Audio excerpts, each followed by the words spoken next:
Imagine that your country was suddenly brutally invaded and your fellow countrymen held captive. Imagine then your people are slowly and systematically tortured and killed. And imagine you are the one placed in charge of those people and are solely responsible for their destiny. What would you do?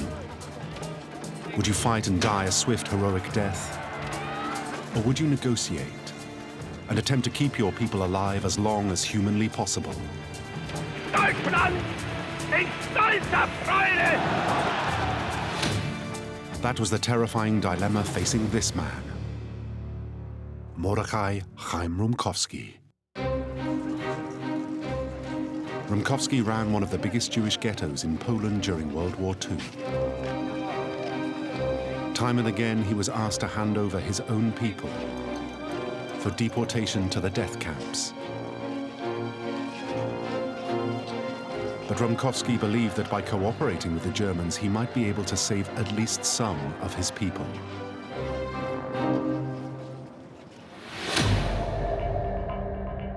But did that make him a fall guy for the Nazis? Was he a collaborator? A Jew who betrayed his fellow Jews? Or was he a skillful negotiator, doing his best for his people? Anyone who was holding that post would have to do what the German wanted him to do. There was no other option. Anybody who was holding that position would have to do it. Unless you decided to commit suicide yourself and you say, no, I'm not doing it. That was the only alternative he could do.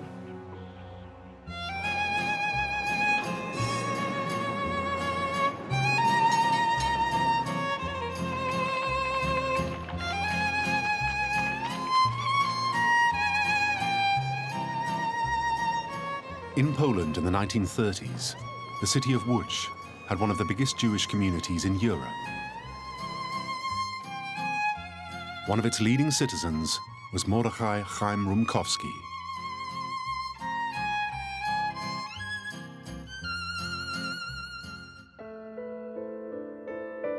Born in Russia, he was already an old man as the prospect of a Second World War grew closer.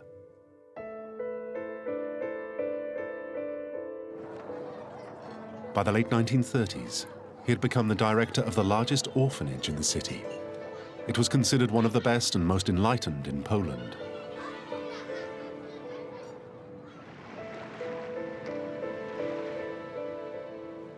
At that time, Rumkowski was a prominent Jew in a country that was notorious for its anti-Semitic feelings that were rarely far from the surface.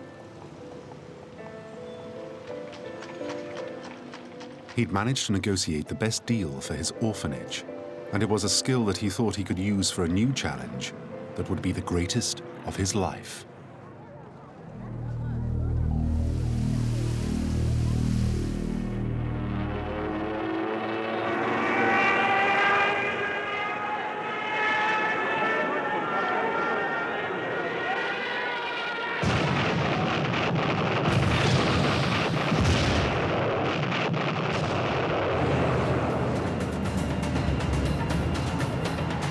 On September the 1st, 1939, German tanks rolled into Poland.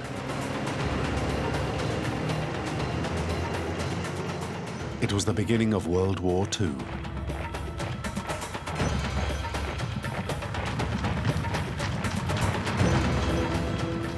The German army moved with ruthless speed and efficiency.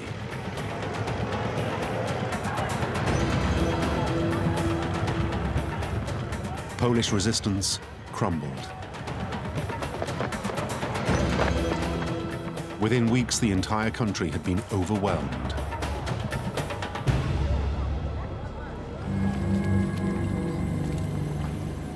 The German frontline troops were soon followed by SS death squads sent in to kill and expel so-called undesirables.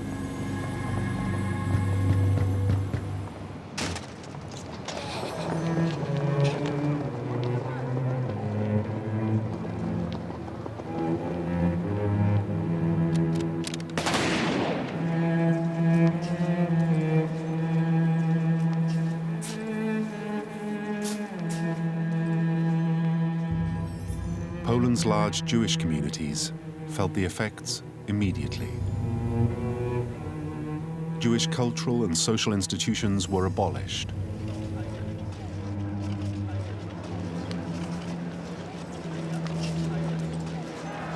Jewish intellectuals and political leaders were rounded up and shot at random.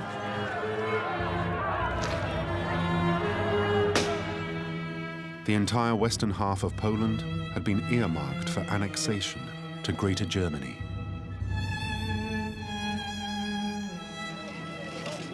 The plan was to kick out Jews, Gypsies, and the Poles to make way for new German settlers.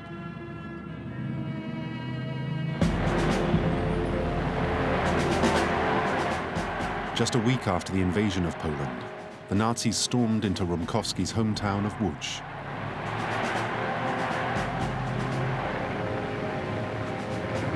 They were greeted by fanatical crowds of so-called Volksdeutsche, ethnic Germans who lived outside their mother country, overwhelmed by the sight of the Nazis taking over their city.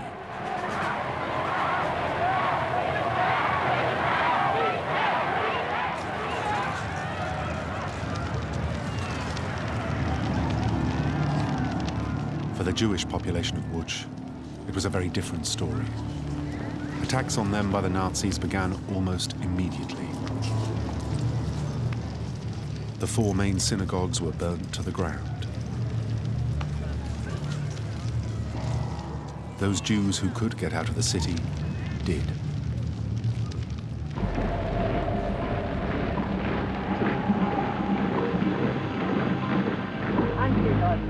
But despite their overwhelming might, the Germans soon realized they had a problem in Łódź.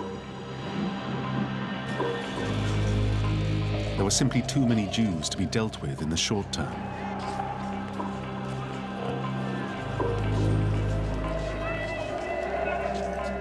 The Nazis' solution to the problem was simple. If they couldn't expel the Jews, then they would be cleared out of the city and confined to a smaller, more manageable area on the outskirts.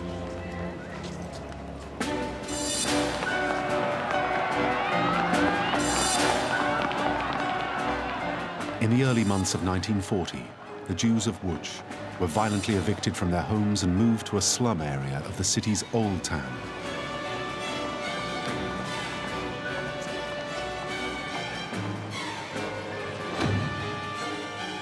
By April 30th, 1940, the ghetto was surrounded by barbed wire and sealed off.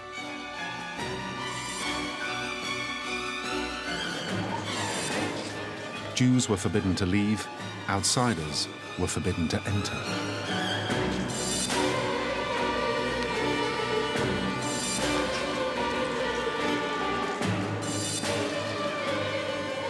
It was the first major Jewish ghetto of World War II.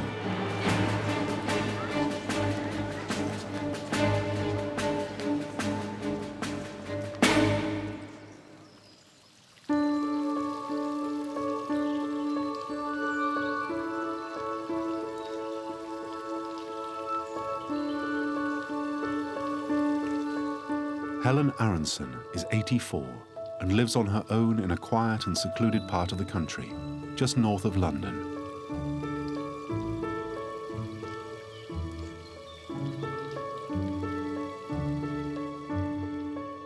But she grew up close to the city of Łódź in Poland. When war broke out, she was just 12 years old. As a member of a Jewish family who lived near the city, she was one of many who was rounded up by the Nazis and locked in the city's Jewish ghetto. It was a Saturday, it was a beautiful day. I believe there might have been about 8,000 Jewish people. The Polish Christian population were watching us. Nobody said anything. They were just watching and we were walking. Walking.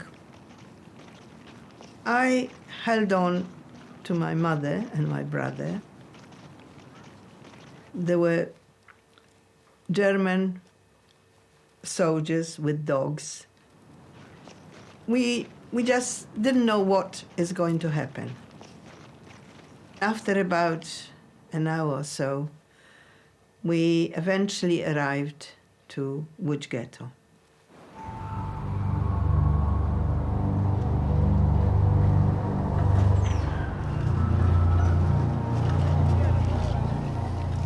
The Nazis wanted the day-to-day running of the ghetto to be taken care of by the Jews themselves. It was a convenient way to avoid tying up German manpower. The plan was to appoint one of the town's leading Jewish citizens to be the Nazis' main point of contact. The man they chose for the job as the Jewish leader of the ghetto was Chaim Rumkowski. Well, he looked like a sort of grandfather. I mean, he was quite old. He was always very nice towards me. And whatever I asked him to do, sometimes for my mother or for my brother or whatever, he did it. It was enough to be seen with him that you were somebody because his powers were so great, like the Queen of England. Once installed, Rumkowski was expected to establish his own Jewish council, a group of prominent Jews who would run the ghetto's affairs. They had responsibility for providing work, food, housing, and health services. It was a monumental task. The population of the ghetto when it was first established was almost 250,000. But why did the Nazis come to choose Chaim Rumkowski as their man to run the ghetto? His appearance may well have helped. He simply didn't look Jewish. He was perhaps the sort of Jew the Germans felt comfortable with. He was clean-shaven, with piercing blue eyes. Rumkowski also had experience of dealing with anti-Semitic authorities. But his new position as the head of Łódź Ghetto presented him with a terrible dilemma. Just how do you deal with an all-powerful enemy, hell-bent on the destruction of your people? If he failed to cooperate, the Germans would simply annihilate the Jewish population. But if he cooperated, he risked being labeled as a Nazi collaborator. It was a dilemma many Jewish leaders would face in the years to come. But none would be as controversial as Chaim Rumkowski.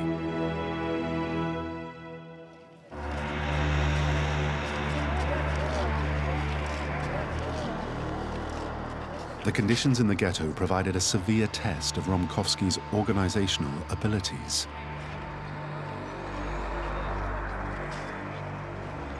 What he'd inherited was like a living hell. The families were cramped in, for instance, 10, 12 people could live in one room. People, you saw walking people in the streets who were real skeletons, and some of them just died there and then.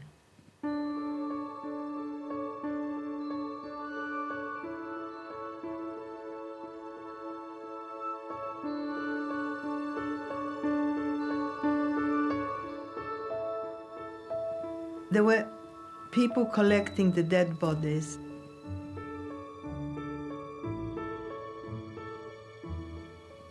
I mean, it was so difficult really to describe the conditions there, the illnesses there, the absolutely terrible, terrible conditions.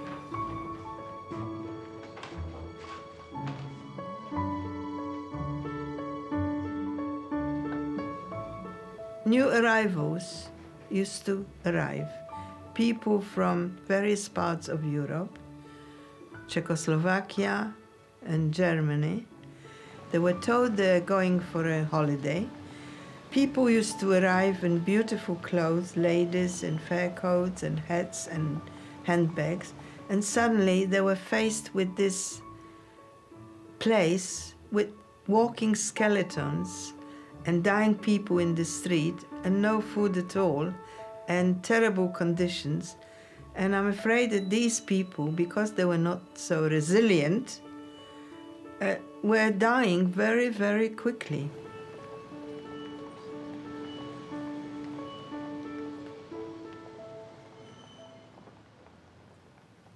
I feel that because of Rumkowski, who, when we were in the ghetto, he helped us in any way he could.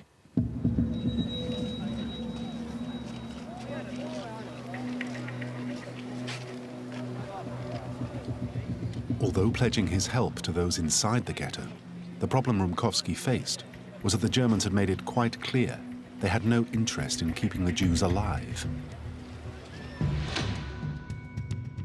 A German SS commander in Łódź, Friedrich Ubelhor, had written a memorandum shortly after the invasion of Poland. It is obvious that the establishment of the ghetto is only a temporary measure. I reserve for myself the decision as to when and how the city of Łódź will be cleansed of Jews. In any case, the final aim must be to burn out entirely this pestilent abscess.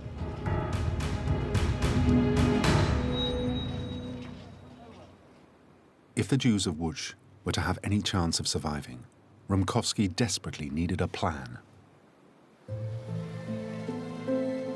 With almost 250,000 people confined to a small area with no farmland, provision of food very quickly became the most pressing problem. The Nazi commanders insisted that the ghetto pay for its own upkeep. But how could Jews who were locked away from the rest of society and who had been stripped of all valuables make enough money to pay for food and housing? Rumkowski's plan was to agree to every German demand on the grounds that if he didn't, the Germans would simply impose it, but with much greater bloodshed and brutality. And Rumkowski did have one major bargaining chip.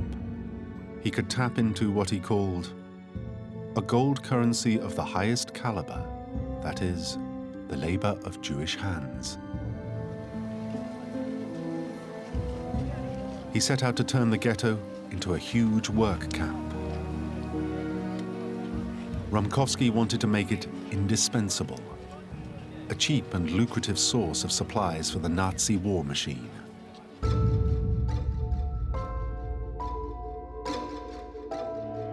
Rumkowski's next step was to outline his plan in a letter to Hans Biebow, the German official in charge of relations with the ghetto.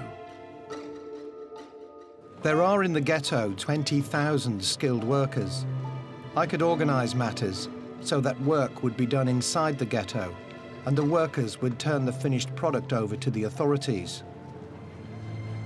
In this way, I hope I and my department will be permitted to balance the ghetto budget, support the poor and needy, protect the population from disease, and take care of all the other needs of the ghetto's Jewish inhabitants.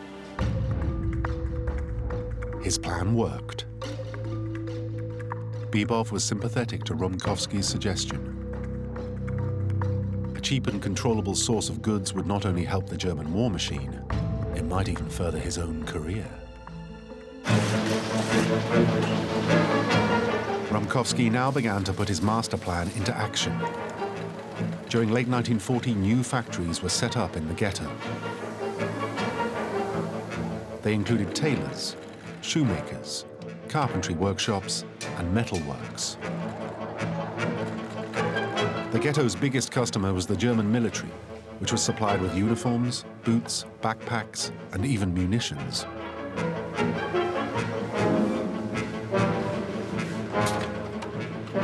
The Nazi High Command even appeared to give it their blessing.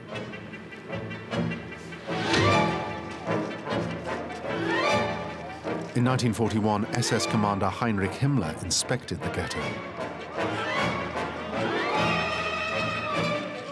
His conversation with Rumkowski was recorded by one of the inmates in his diary.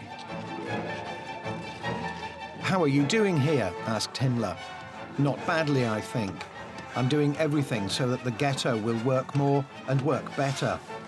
My motto is work, peace and order. Then go on working for the benefit of your brethren in the ghetto, retorted Himmler. It will do you good. And Rumkowski's achievements didn't end there.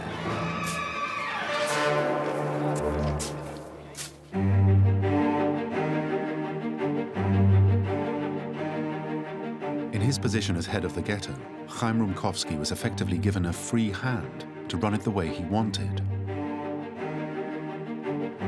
He now set out to create what he believed would become a Jewish mini-state. He established a housing department to cope with chronic overcrowding and a welfare system to distribute relief to the needy. Conditions in Łódź were becoming better than in many other Jewish ghettos. Helen Aronson was a young girl in the ghetto, and the improvements were becoming apparent. This ghetto, this Łódź Ghetto, was like a Jewish country. We had doctors, we had hospitals, we had police, we had entertainment, we had hairdressers, we had everything you can think of, and work. And the goods that were made and manufactured in that ghetto, it was amazing things that were made. Rumkowski managed to set up schools in the ghetto, the only one in Poland to have them. He even managed to establish a Jewish cultural center and religious services. When the Germans outlawed rabbis, Rumkowski conducted marriage ceremonies himself. But Rumkowski's master plan was about to face a shattering blow.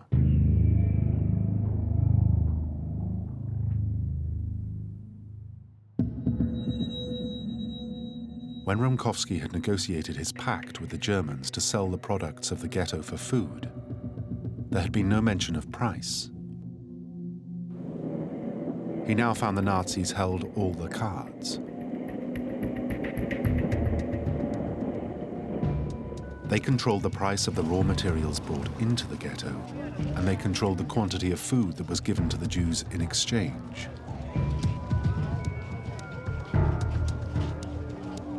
Rumkowski had assumed the Germans would behave rationally. If the ghetto was productive, he believed the German authorities would have a vested interest in keeping it going. But he'd failed to grasp that for the Nazis, killing Jews was more important than economic gain.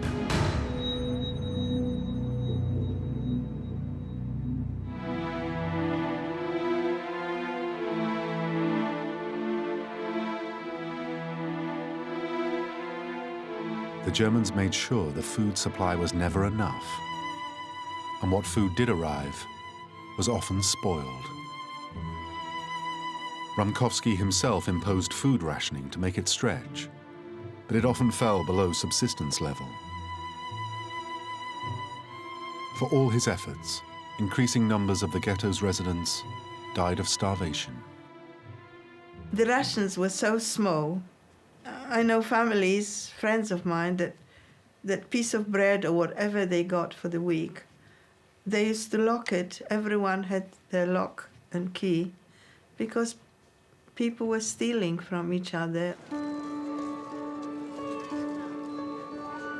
People say, oh, now how could they do it? How could they do this and the other, and one against the other? But the circumstances were not normal, and everyone wants to live.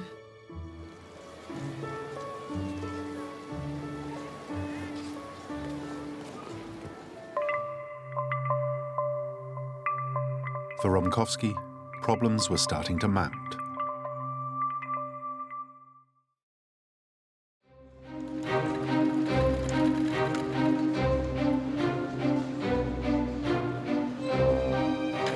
As productivity in the Łódź Ghetto increased, and the Jewish population were being asked to work harder and harder, the workers began to organize strikes and demonstrations against the harsh conditions. Rumkowski's authority and strategy depended on buying German cooperation with a constant supply of cheap goods. If he allowed the strikes to continue, the Germans would cut the food supply even further. He argued that the strikes and demonstrations threatened the very survival of the ghetto.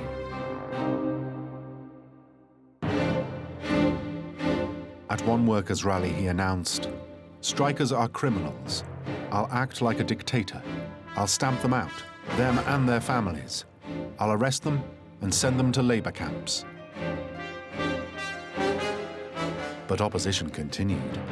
Slogans appeared such as "Kill Rumkowski" and "Open the Ghetto." In response, Rumkowski became increasingly dictatorial. He sent in the ghetto's police to put down his critics.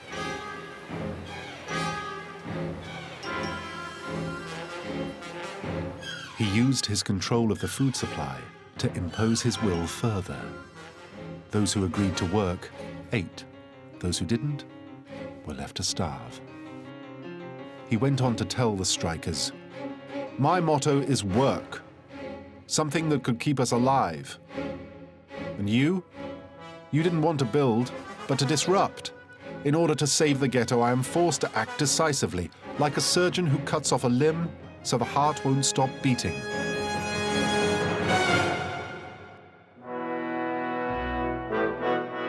But were these the words of a man in terrible circumstances doing his best for his people? Or was it the first signs of someone desperate to cling on to power? There were certainly clues that he was beginning to enjoy the trappings of office. Rumkowski now began to refer to his headquarters as the Chancellery, copying the German example. People were encouraged to pray for his health as if he were a king. And the ghetto newspaper printed poems celebrating his achievements. More damagingly, it was said he and the other council members were living well, while everybody else starved. For many of the Jews in Łódź, Rumkowski was no longer a savior. He was a self-serving collaborator. He showed favoritism to those residents that he liked or were close to him. Helen Aronson was one of the luckier ones in the ghetto. Well, he had the courage and guards with him, and and he used to visit various factories and places and his main office and so on. He asked me to go in the carriage with him, go back to Marysin, to the orphanage, and I felt like, with the Queen of England. I mean, it was something being seen with him that was already sort of like a passport to a better life. That's how great his power was. Then there was a development that would put his apparent pact with the Nazis in an even starker light.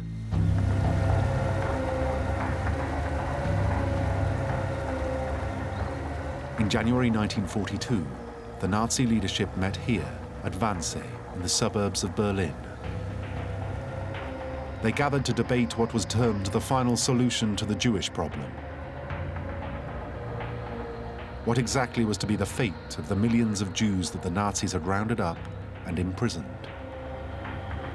Leaving them to starve in the ghettos was a slow, inefficient, and impractical solution. Hitler needed a quicker, more effective method. At the Wannsee conference, the decision was taken to set up a series of camps where Europe's Jews would be systematically exterminated.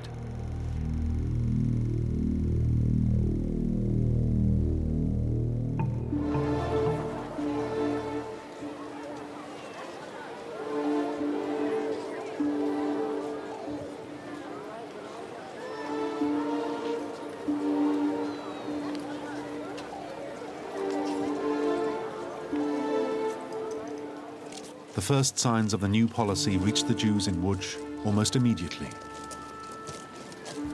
Just weeks after the Wannsee meeting, Rumkowski was ordered to assist the German authorities in arranging what was referred to as the resettlement of 20,000 of the ghetto's Jews. They were told they were being sent to labor camps further east,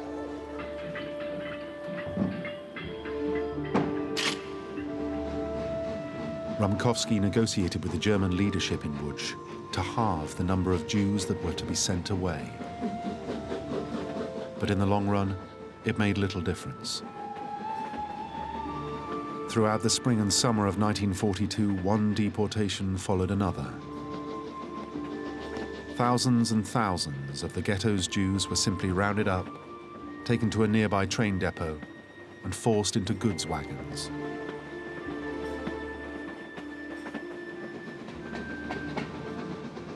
At this stage, those in the ghetto had no idea of the fate that awaited their friends and family who were being taken away. We knew there was such place like Auschwitz, but what actually happens there, we didn't know.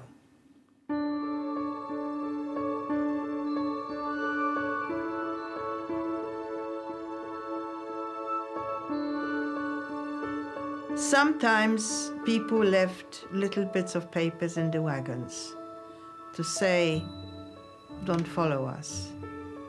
But we really did not know, really, what is happening there. We had no idea. Where did you think all these people were being sent? To work, somewhere to work in Germany.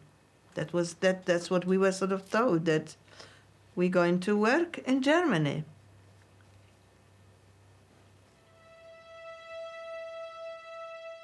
In the summer of 1942, signs began to appear that Rumkowski's popularity was beginning to slide even further. There were rumors that he was using the deportations to rid himself of his opponents.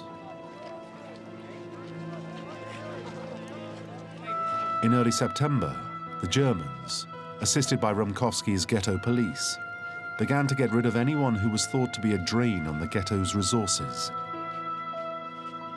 They cleared out the hospitals. 2,000 patients, including 400 children, were deported. It was a brutal and bloody affair. Seemingly unaware of the Nazis' new policy of exterminating the Jews, Rumkowski continued to insist the long-term interests of the majority were best served by sacrificing the minority.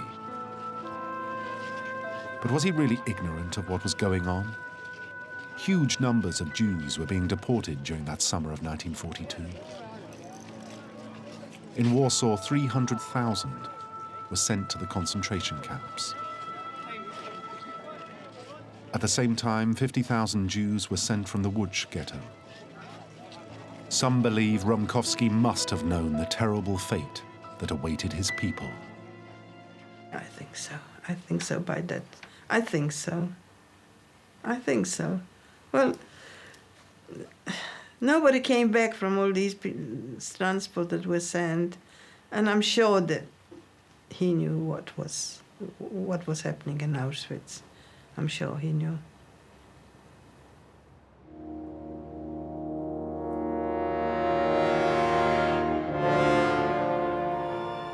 Even in the near-total isolation of the ghetto, there were clues for those willing to read them. During 1942, large shipments of baggage had been arriving in the ghetto. The diary of one resident records, The bundles contain clothing that has been disinfected.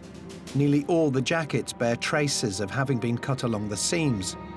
Documents from all over Europe are in the bundles, and some show that the papers were drawn up in this ghetto. here was evidence that those who'd been deported were not coming back. Their clothing and possessions were merely being recycled by the Germans.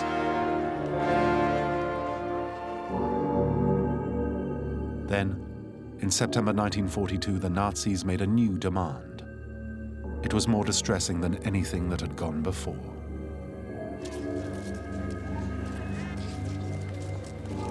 That month, the Germans demanded that every Jewish child in the ghetto under 10 and every adult over 65 must be handed over for deportation.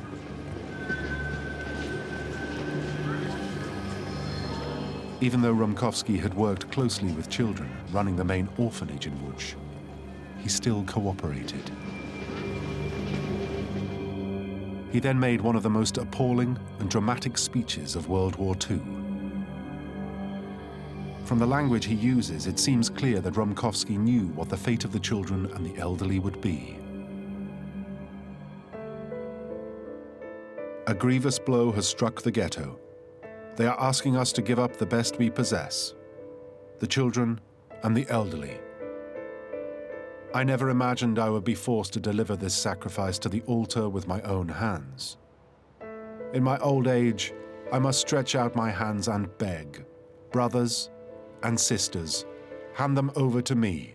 Fathers and mothers, give me your children. When Rumkowski made this speech, Helen Aronson was 15. She was a useful worker in the ghetto and was one of those favored by Rumkowski. She remembers his infamous speech. How can you ask parents to give away the children? It is most difficult task. I mean,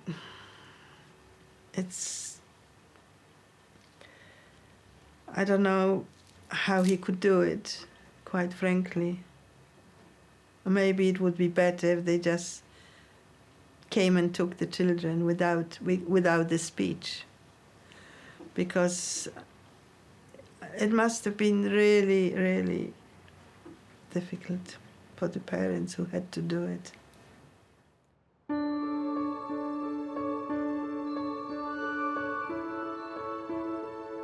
How can you do that? To send these kids to be gassed, to be slaughtered.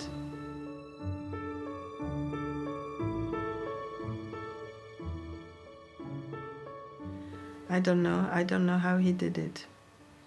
I don't know how he did it. So did Rumkowski have a choice? He certainly wasn't the only Jewish leader facing such unthinkable situations.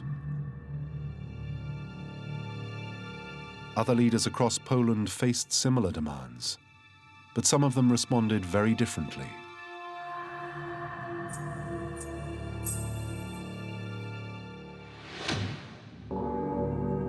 In Warsaw, the leader of the Jewish ghetto, Adam Cherniakov, was told to round up 6,000 people a day and hand them over to the Germans. The lists included thousands of children. For 2 years, Cherniakov, just like Rumkowski, had chosen to cooperate with the Nazis. But when the deportations began, and it became clear his people were being sent to certain death, he couldn't take it any longer. On July the 23rd, 1942, Cherniakov took a capsule of cyanide and killed himself. He left a note to his wife that read, "They demand me to kill children of my nation with my own hands. I have nothing to do but to die. I can no longer bear all this. My act will prove to everyone what is the right thing to do." It was a very different response to Rumkowski's.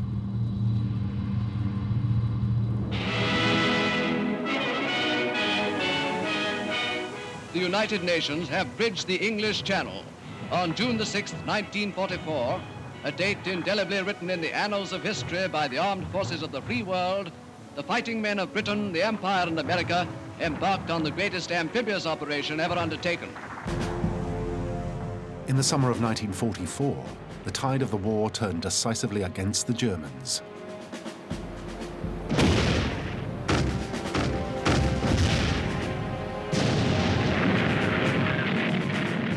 It became clear that Hitler's forces would soon be trapped in a pincer movement as the Allied invasion made its way from the west and the Russian army pressed on from the east. Meanwhile, Himmler now ordered the final liquidation of the Łódź Ghetto. It had become the largest concentration of Jews in German-occupied Europe.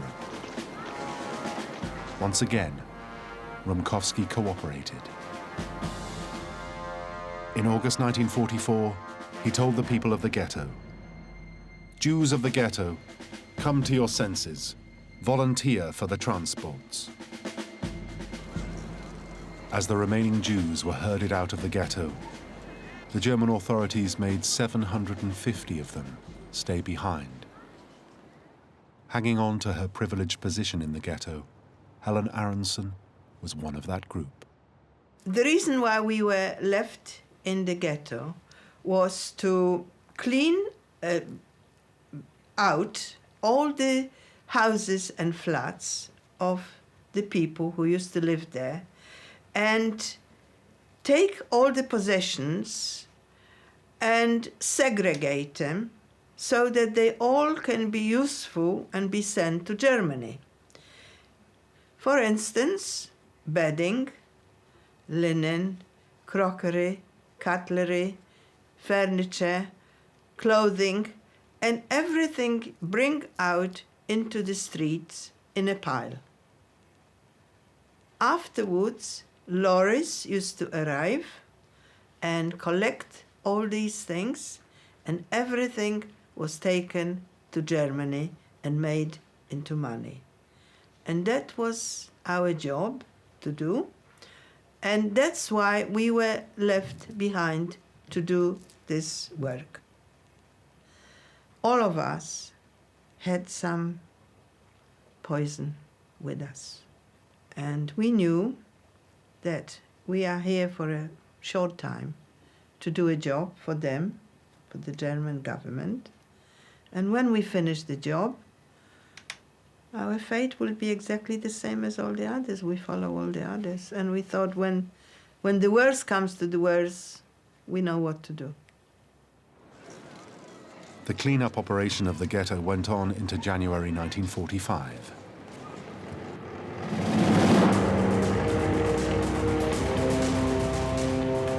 And then finally, salvation arrived.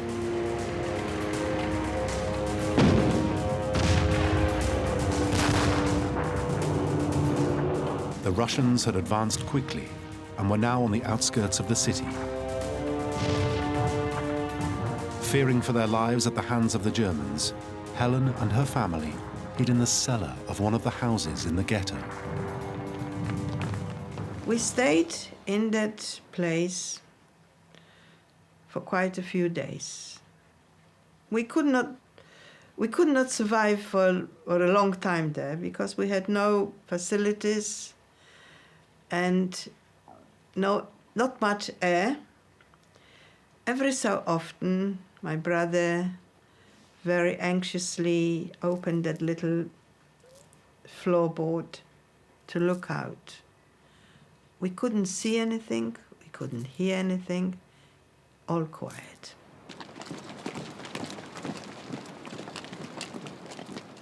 And then, one day, we heard a lot of stamping above us. And my mother suddenly said, "I think I can hear some Russian spoken." Russian? She must be crazy. We opened our place, and then I came face to face with the Russian soldier. And he said to me, "The war is finished and you are free."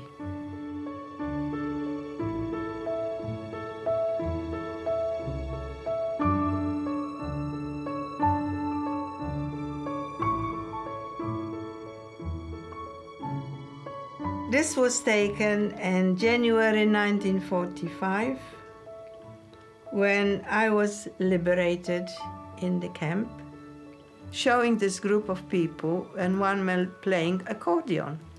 He was my boyfriend, and my daughter looked at the picture and said, "But Mommy, you're sitting next to him." Well, at that point, I just cried, laughed. I just didn't know how to react, and I did both. It was most unusual that to find yourself in a book after 60 years.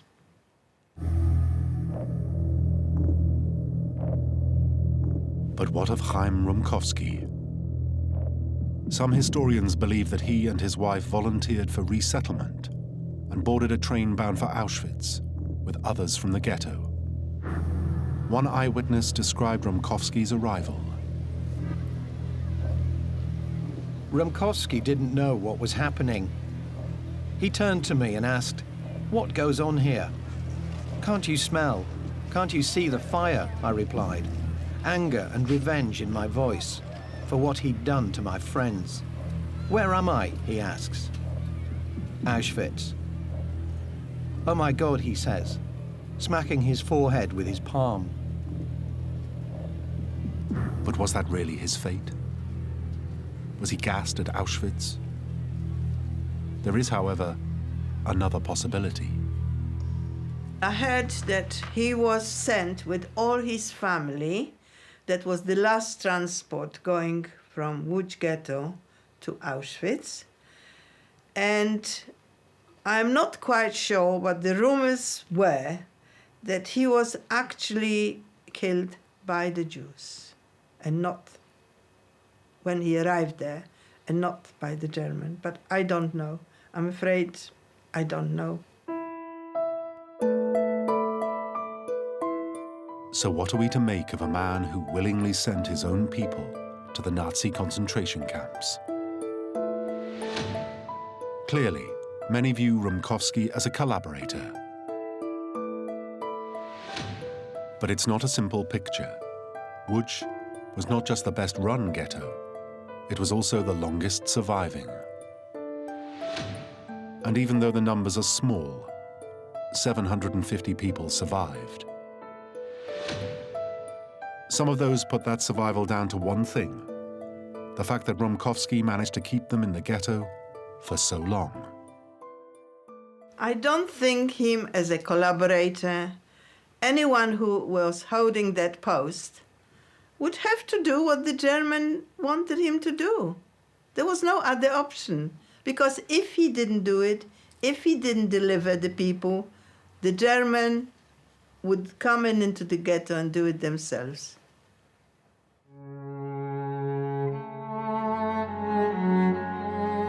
There was no other option. Anybody who held that position would have to do it. Unless you decided to commit suicide yourself and you say, no, I'm not doing it. That was the only alternative he could do. But would it help the people? I don't think so.